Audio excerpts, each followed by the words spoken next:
여러분, 새벽에 졸린 눈을 비비면서 이렇게 하나님의 은혜를 사모하며 나오셨는데요. 네.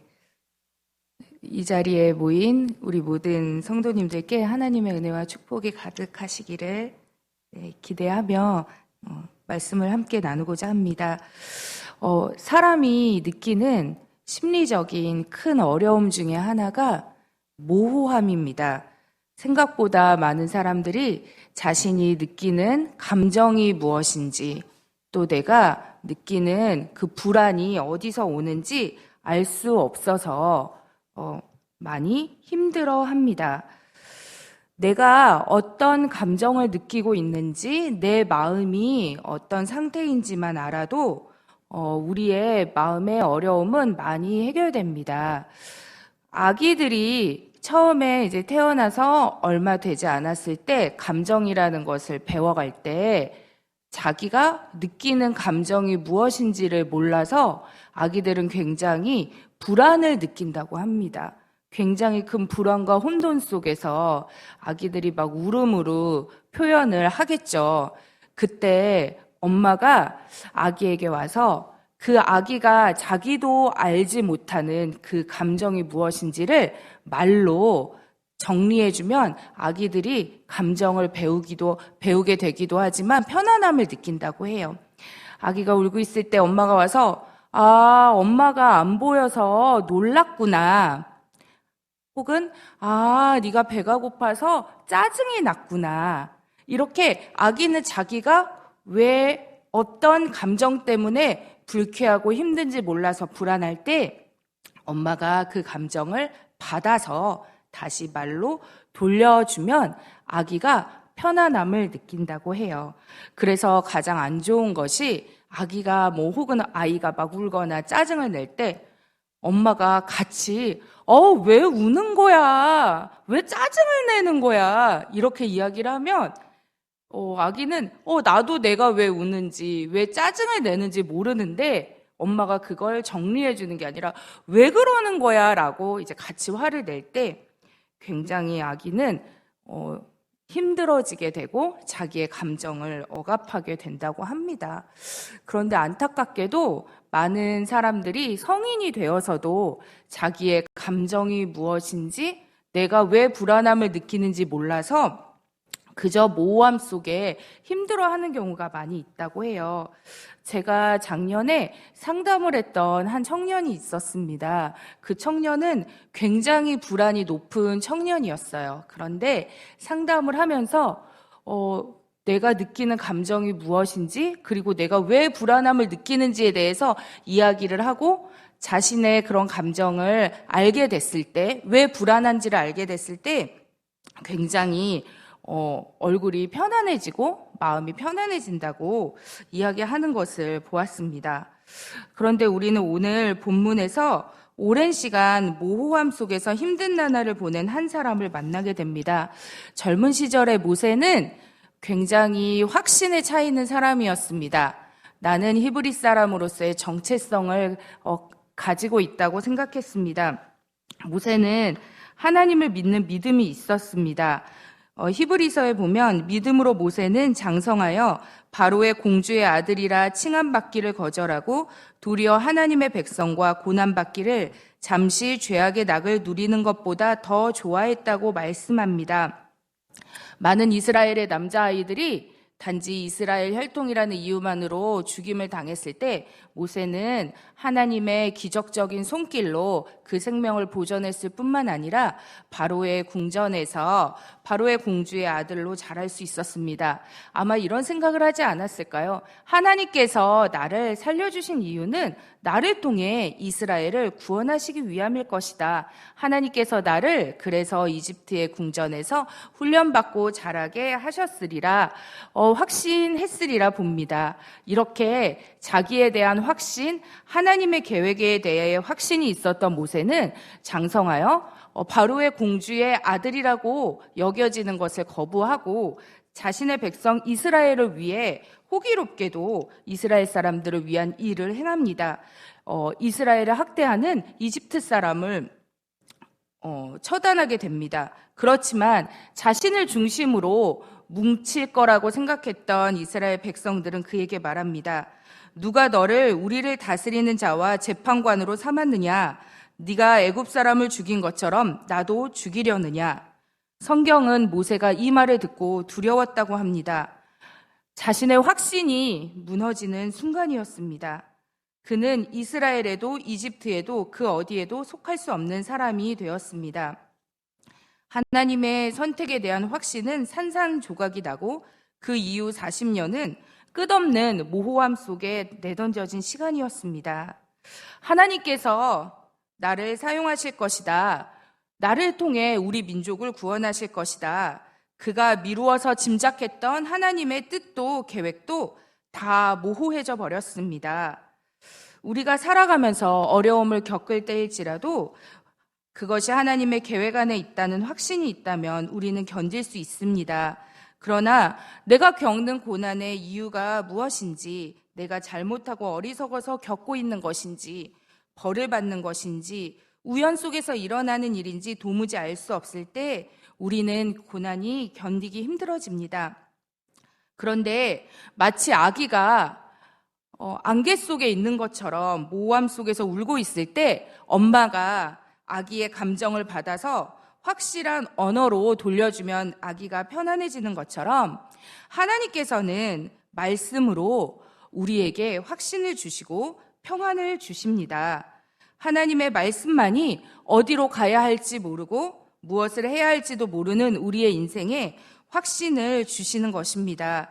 그래서 하나님의 말씀이 내 안에 들어와서 힘있게 역사하면 나는 그 말씀을 붙잡음으로 확신을 갖고 살아갈 수 있는 것입니다.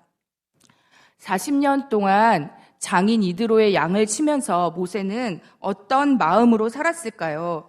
성경은 분명히 말해주지는 않지만 저는 모세가 가장 괴로웠던 것은 이집트의 소수 민족인 이드로 장인의 양을 칠 수밖에 없는 그 상황에 자존심이 상했다거나 아니면 밤낮으로 양을 돌보는 일에 너무 몸이 힘들었던 것이 가장 큰 괴로움이 아니었으리라 생각합니다. 그보다 더 괴로웠던 것은 내가 알고 있던 하나님이라는 분이, 내가 확신했던 하나님의 뜻이 맞는 것이었나? 허상이었나? 하나님에 대한 그분의 말씀과 계획에 대한 모호함이 아니었을까요?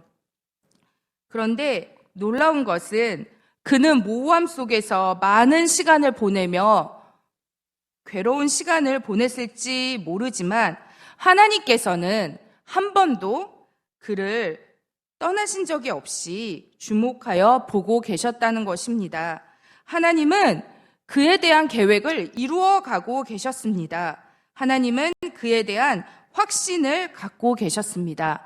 그리고 하나님의 때가 되자 모세를 부르십니다.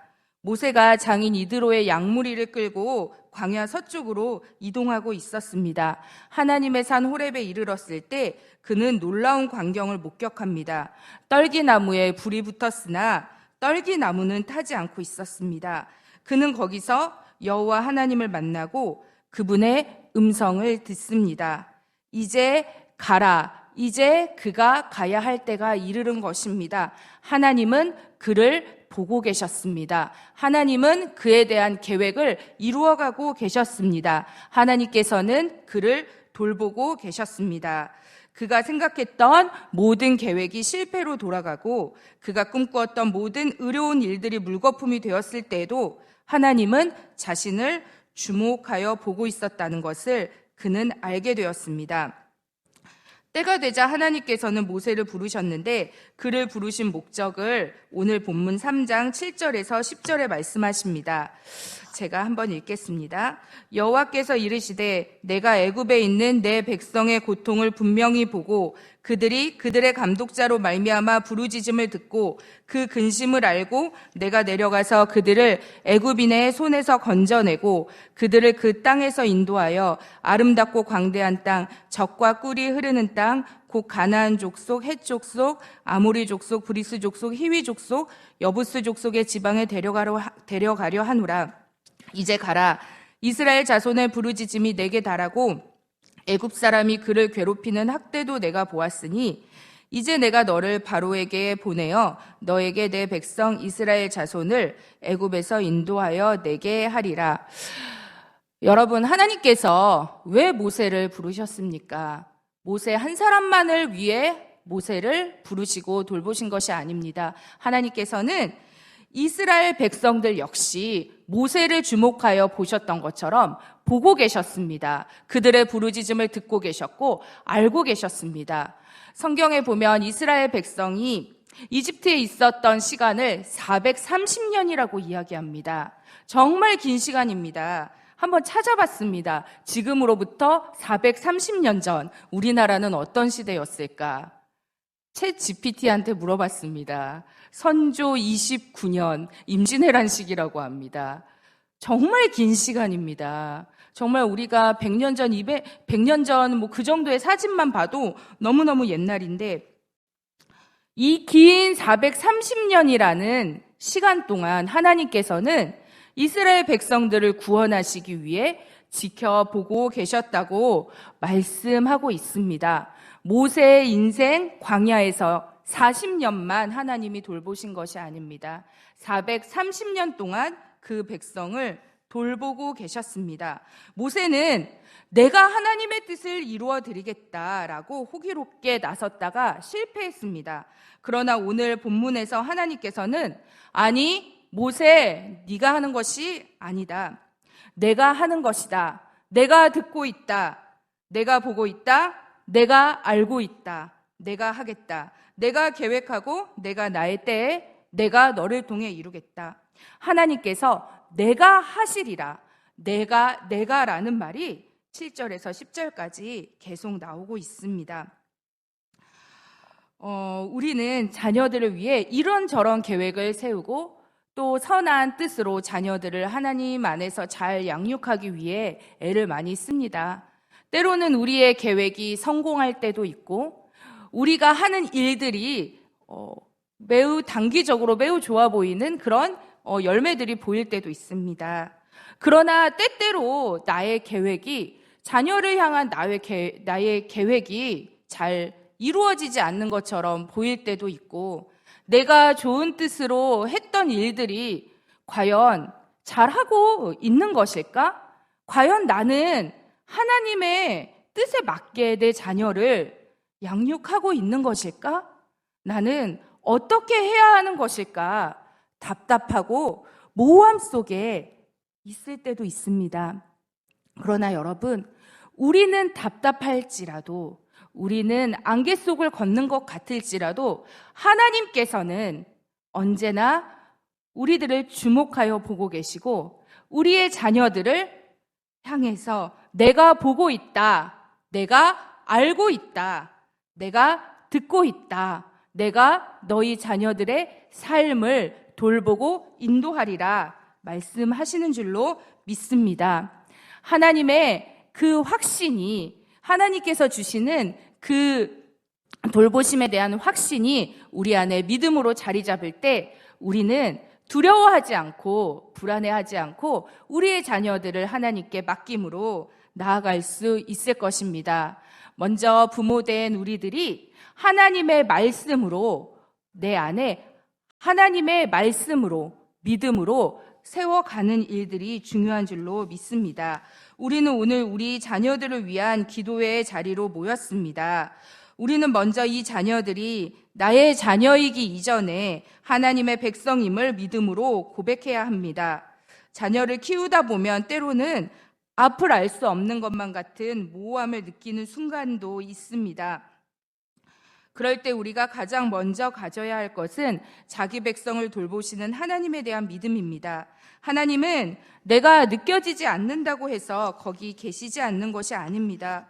모세가 광야에서 하나님에 대해 느낄 수 없었던 40년의 시간 동안 하나님은 그를 떠나지 않고 주목하여 보고 계셨습니다. 하나님께서는 수백 년의 세월 동안 하나님의 백성들을 주목하여 보고 계셨습니다. 우리의 자녀들의 삶을 하나님께서 돌보신다는 확신이 있을 때 우리는 불안하지 않고 자녀들을 믿음으로 잘 키울 수 있습니다. 하나님께서는 오늘도 우리 자녀들을 보시며 말씀하십니다. 내가 너를 보고 있으며 너의 말을 듣고 있으며 너의 삶을 알고 있다. 내가 너의 삶을 돌보며 내가 너를 향한 계획을 이루어 가리라. 기도하겠습니다. 하나님, 우리의 힘으로